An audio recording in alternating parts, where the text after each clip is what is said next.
Preciso falar agora sobre o São Paulo, que defende um longo tabu em partidas contra o Corinthians, e eu trago esse tabu justamente no dia em que São Paulo e Corinthians se enfrentam no Morumbi em jogo do Campeonato Brasileiro, partida marcada para as 21 horas. Pois bem, São Paulo não perde para o Corinthians há 6 jogos. Nesse período são 5 vitórias do São Paulo e um empate, todas as 6 partidas com presença de Lucas Moura, que marcou 4 gols desses 6 jogos. Você sabe que o Lucas Moura será desfalque nesse sábado, ele passou por uma nova intervenção médica nessa sexta e só deve voltar a partir de 6 de agosto. A última partida do São Paulo sem Lucas Moura contra o Corinthians terminou em derrota. Foi justamente a última derrota do São Paulo para o Timão. São Paulo que nos últimos 8 anos contra o Corinthians no Morumbi tem apenas 2 derrotas. A mais recente delas já nem faz tanto tempo, em 2023, janeiro de 23, Campeonato Paulista, derrota por 2-1 com 2 gols de Adson, o gol São Paulino marcado pelo Luciano. A pergunta que eu deixo para você é, com o São Paulo uma posição à frente do Z4, o Tricolor vence o Corinthians nesse sábado? Já uso o espaço para comentário para registrar a sua opinião, beleza? Agora te falar sobre o São Paulo, que andou sondando laterais direitos que atuam na Argentina. Os nomes: Advíncula, peruano de 35 anos de idade do Boca Juniors, e Fabrício Bustos, 29 anos, atleta do River Plate. Fabrício Bustos, você vai lembrar, teve passagem pelo Internacional entre 2022 e 2024.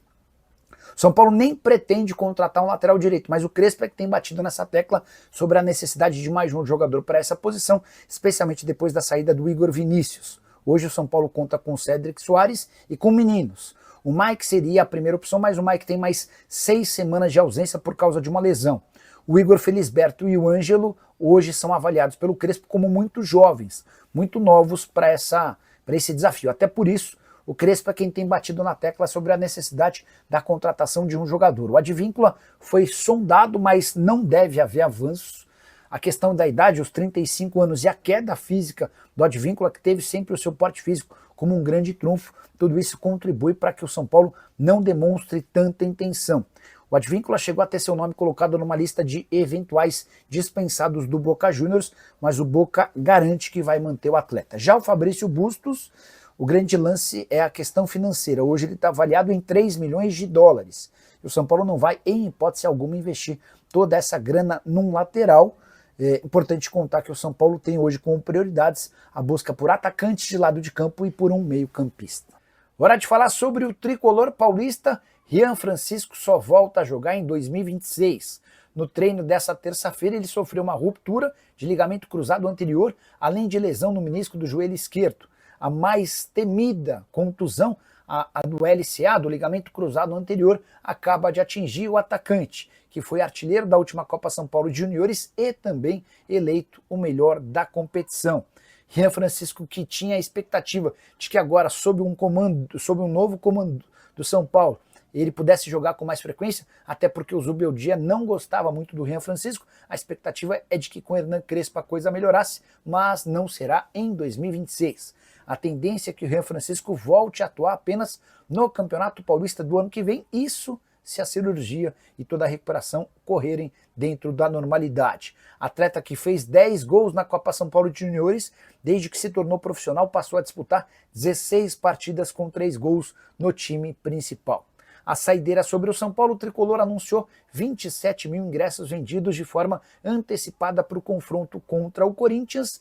No meio da semana, contra o Red Bull Bragantino, Lucas Moura segue de fora do time, ele está sendo preparado para retornar contra o Corinthians. A saideira do São Paulo, a tendência é que o tricolor busque no mercado mais um centroavante. Até porque nesse momento volta a ter apenas 2 opções, de Neno e André Silva, e a ideia é contar com pelo menos 3 centroavantes no time principal. Preciso atualizar vocês agora sobre o São Paulo. Lucas Moura passou nessa sexta-feira por uma intervenção médica, tudo por causa das dores no joelho que o impedem de jogar desde o dia 6 de maio. E já dá para cravar que antes de 6 de agosto ele não terá condição de estar em campo. Dessa maneira, fica de fora do clássico contra o Corinthians nesse sábado no Morumbi. o Lucas ainda sente muitas dores quando faz movimentos mais bruscos. Essas dores no joelho nasceram de uma pancada do Lucas Moura no próprio gramado, uma situação bem esquisita. A intervenção dessa sexta-feira se deu a partir de um procedimento que busca aliviar os sintomas que ainda limitam os movimentos dele. Foi injetado, vou até pegar direitinho aqui o termo, precisou de uma injeção retrocapsular, guiada por ultrassom. Essa injeção vai permitir que se alivie as dores para que o Lucas Moura, num curto espaço de tempo, possa estar à disposição apenas 13 partidas na atual temporada.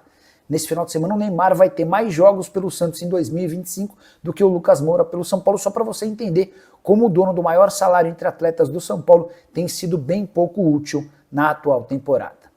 Hora de mais uma informação exclusiva, quero contar para você sobre um atacante venezuelano oferecido ao São Paulo no fim da semana passada.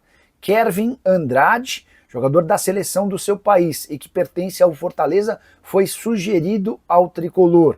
Essa consulta se deu na semana passada quando o Diogo Silva, responsável pela carreira do Kervin Andrade, esteve no CT da Barra Funda para apresentar detalhes do jogador. O Kervin está fora dos planos do técnico Juan Pablo Vojvoda no Fortaleza, embora tenha feito uma temporada passada bastante boa.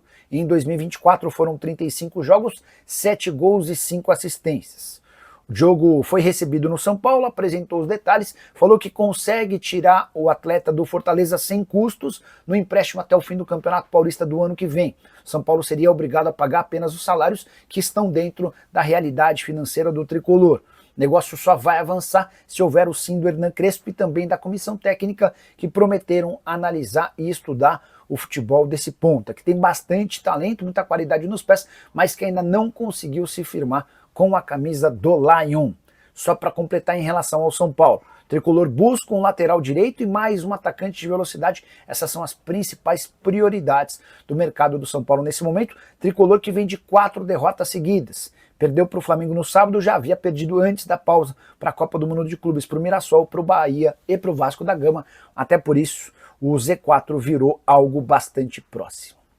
Preciso falar agora sobre o São Paulo e, por consequência, de Beraldo, zagueiro revelado na base do tricolor e que pertence ao PSG. Você vai lembrar que depois da derrota humilhante do PSG para o Chelsea, na final da Copa do Mundo de Clubes, o Beraldo anunciou sua intenção de deixar o clube francês. Tudo porque ele entende que precisa de mais minutos. E disputando a posição com Pátio e Marquinhos, vai sobrar menos tempo para ele jogar. O PSG disse que concorda com a saída dele desde que quem quiser contratá-lo pague pelo menos 30 milhões de euros.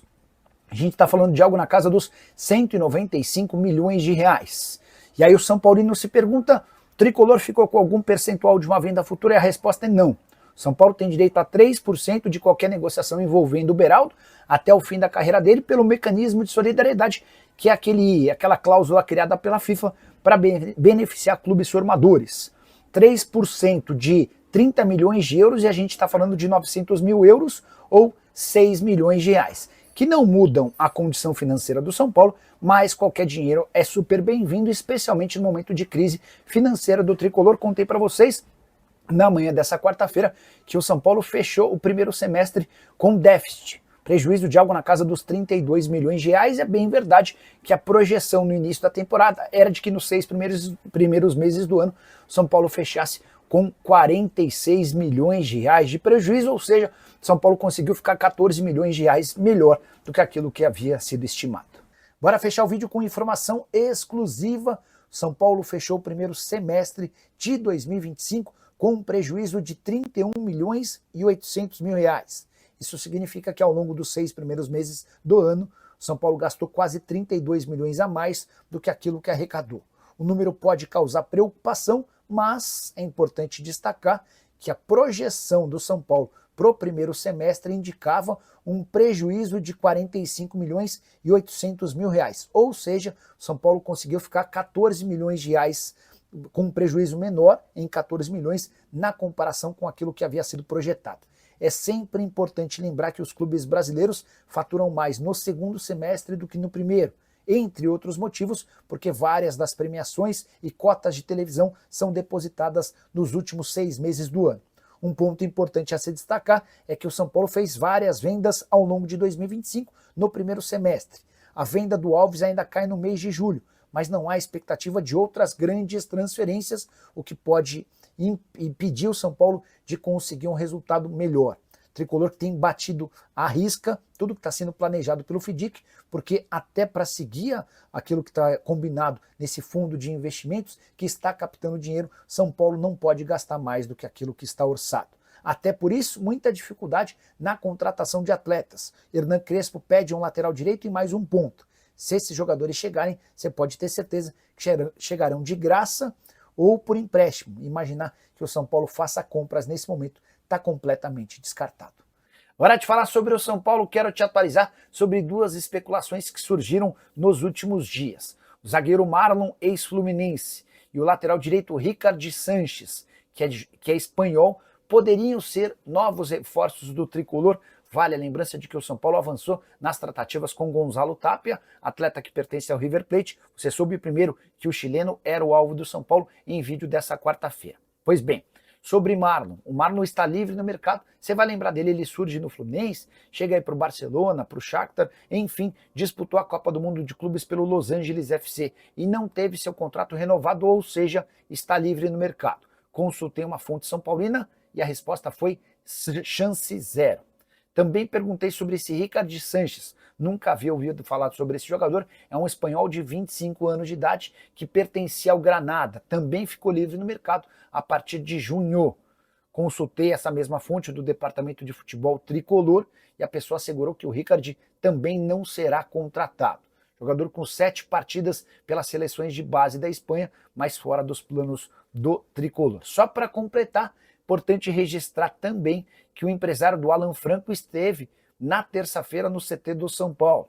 Ele foi lá para avançar nas tratativas pela renovação do contrato. Com o tricolor, a expectativa é de que nos próximos dias tudo esteja sacramentado e o Alan Franco estenda seu vínculo, que se encerra em 31 de dezembro.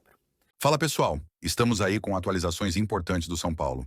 Se inscreva e ative o sininho para receber mais atualizações do tricolor. Deixe seu like, que é muito importante para o crescimento do canal. Utilize o espaço aqui embaixo para registrar sua opinião. Ficamos por aqui com mais esse giro de notícias. Um abraço e até o próximo vídeo.